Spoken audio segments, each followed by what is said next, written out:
मैं थोड़ा सा कॉन्सेप्ट आपको यहां पे बताना चाहता हूं कि आखिर डेप्रिसिएशन का कॉन्सेप्ट आया क्यों।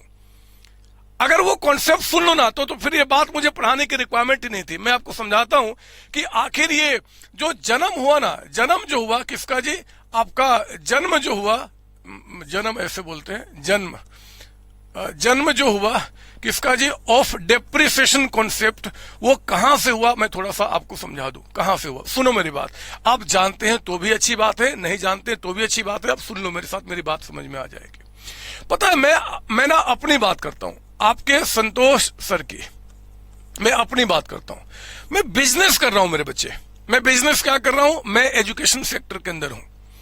हर एक इंसान, मैं, आपके मम्मी, आपके पापा, आपके जो भी बड़े भाई बहन रिलेटिव, जितने लोग इस दुनिया में हमारे इंडिया में कमाते हैं, उन सबको गवर्नमेंट को टैक्स पे करना होता है। हर एक आदमी पे करता है। पापा मम्मी सब पूछ रहे, आप भी कल को जब अपनी डिग्री कंप्लीट कर लेंगे और आपके इसी कंपनी में आप जब कमाएंगे खूब सारे पैसे, तो आपको भी गवर्नमेंट को टैक्स पे करना पड़ेगा। तो पता है गवर्नमेंट क्या बोलती है, कुछ इस तरीके से। देखो उन्होंने मुझे क्या बोला है, उन्होंने कहा कि देखो संतोष सर एक काम करो कि आप ना अपना प्रॉफिट निकालो कि आपने एक साल में कितना कमाया। हमने कहा कि देखो जी, एक साल में जो बच्चों को पढ़ाया ना, तो मैं क्या कमाता हूं, फीस ही तो कमाता हूं। मैंने कहा कि देखो जी 8 लाख रुपीज, 8 लाख रुपए का मैंने फीस कमाया है। 8 लाख रुपए मैंने अपने बच्चों से क्या किया, रेवेन्यू लिया, मतलब फीस लिया। गवर्नमेंट ने कहा कि ठीक है एक काम करो, आपने 8 लाख फीस लिया ना, 8 लाख पे टैक्स पे कर दो। हमने कहा कैसी बात करते हो, अरे 8 लाख रुपए जो बच्चों से एक साल में फीस कलेक्ट किया, एक साल का प्रॉफिट निकालते हैं, तो हमने सारे 8 लाख थोड़े ही कमा लिए यार। इसको कमाने में हमें कितने सारे हमने खर्चे भी किए हैं।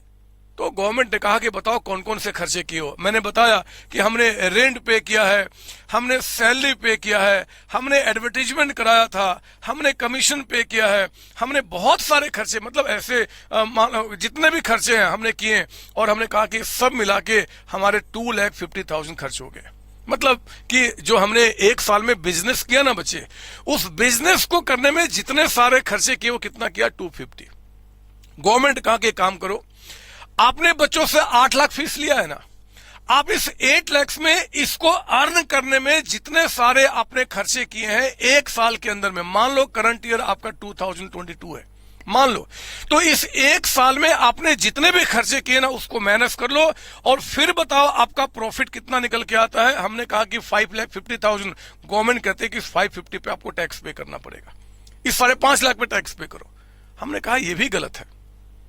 उन्होंने बोला अब क्या परेशानी है, तो मैंने गवर्नमेंट को समझाया। मैंने कहा कि देखो जी, आपने तो फीस में यहां पे रेंट, सैलरी, एडवर्टाइजमेंट, कमीशन जो हमारे खर्चे हैं, मतलब इसको अर्न करने में एक साल में जितने सारे हमने एक्सपेंसेस किए वो आपने माइनस करा लिए, ठीक है। लेकिन मैंने गवर्नमेंट को कहा कि मेरे बच्चे जहां पे बैठकर पढ़ रहे हैं वो फर्नीचर भी तो मैंने परचेज किया है, वो फर्नीचर भी तो परचेज किया है, और उस पर भी मैंने यहाँ पे 3 लाख रुपए खर्च किया है। अरे मेरे बच्चे जब पढ़ रहे हैं तो उनके लिए हमने फर्नीचर भी परचेज किया है और उस पे भी हमने 3 लाख रुपए खर्च किए। हमने कहा कि वो भी माइनस कर दो।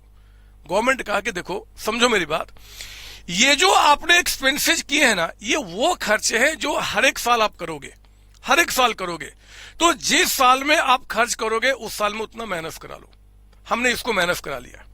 फिर गवर्नमेंट ने कहा कि देखो आपने जो फर्नीचर परचेज किया ना बच्चे, फर्नीचर, वो फर्नीचर क्या सिर्फ आप करंट ईयर में यूज करोगे क्या? हमने कहा कि ना ना ना, इस फर्नीचर पे मेरे बच्चे कम से कम 5 साल तक तो बैठेंगे। तो गवर्नमेंट ने कहा कि एक काम करो कि अगर ये खर्च जिसको 5 इयर्स तक आप बेनिफिट लोगे, 5 साल तक आपके बच्चे बैठेंगे इस टेबल पे, फर्नीचर पे, तो इस खर्च को ना 5 पार्ट में डिवाइड कर दो, 5 पार्ट में। और हर एक साल आप एक काम करो, 60,000 खर्चे अपने प्रॉफिट लॉस में दिखाओ। ऐसा मुझे किसने बोला? गवर्नमेंट ने, जो हमसे टैक्स मांग रही है। उनका कहना सिर्फ इतना था कि देखो ये जो खर्चे आपने किए हैं इसका बेनिफिट सिर्फ करंट ईयर में नहीं मिलेगा, कई साल तक मिलेगा।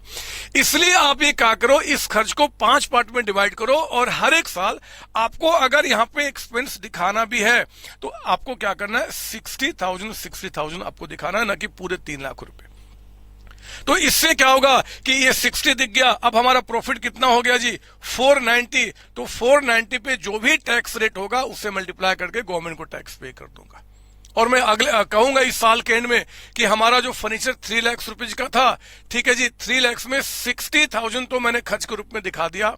अभी और जो फ्यूचर में खर्च में दिखाऊंगा ना, वो इसकी वैल्यू कितनी है 2,40,000, 240। तो मेरे बच्चे बैलेंस शीट में अब हम 240 से एसेट्स के रूप में दिखाते हैं। फर्नीचर जो 3 लाख का हमने परचेज किया था उसमें 60,000 यानी कि जो वैल्यू हम ऑलरेडी एक्सपेंस के रूप में दिखा चुके हैं, अब हम उसको बैलेंस शीट में नहीं दिखाते। हम बोलते हैं भैया फिर 240 आपका। फिर अगले साल क्या होगा जी, अगले साल के प्रॉफिट लॉस में फिर से हम एक्सपेंस कितना दिखाएंगे 60,000। और नेक्स्ट ईयर का जो बैलेंस शीट बनेगा इस 240 में 60 को माइनस करके अब हम कितना दिखाएंगे 180 दिखाएंगे। मेरे कहने का मतलब है मेरे प्यारे बच्चों, जो फर्नीचर है ना, फर्नीचर वो एक ऐसा कॉस्ट हमने इनकर्ड किया था जिस कॉस्ट का कई साल तक बेनिफिट मिलेगा। हमारे गवर्नमेंट ने कहा कि ऐसे खर्चों को किसी एक साल में ही अपना प्रॉफिट निकालते समय माइनस करने के बजाय उसको पार्ट पार्ट में आप दिखाइए। और वही पार्ट पार्ट जो हम दिखा रहे हैं उसको हम डेप्रिसिएशन बोलते हैं। आप समझ सकते हैं कि क्यों आखिर यहां कहा गया है कि सिर्फ वन टाइम खर्च आपका होना चाहिए, क्योंकि ये वो खर्चे हैं ना जिनको हमने क्या किया, सिर्फ एक बार इनकर्ड किया है और उसको 4 साल 5 साल तक हम यूज करेंगे। जो इंश्योरेंस हमने इसके बाद का कराया था ना बच्चे, वो तो आपका हर एक साल कराऊंगा यार, हर एक साल। उसको कॉस्ट में क्यों ऐड करूं, वो तो जिस साल में आपने खर्च किया उस साल के उसका प्रॉफिट लॉस में दिखाइए। आप मेरी बातें समझ रहे हो मैं क्या बोल रहा हूं? अरे आपको समझ में आ रहा मैं क्या बोलना चाह रहा हूं? डेप्रिसिएशन का कॉन्सेप्ट आया कहां से, क्यों डेप्रिसिएशन कॉन्सेप्ट को इंप्लीमेंट किया गया अकाउंट्स के अंदर में? आपको मेरी बातें समझ में आ रही है कि नहीं? जल्दी से मुझे बताएं, जल्दी से बताएं ये बात आपको समझ में आ रही कि नहीं आ रही, जल्दी से बताएं। सर आ रही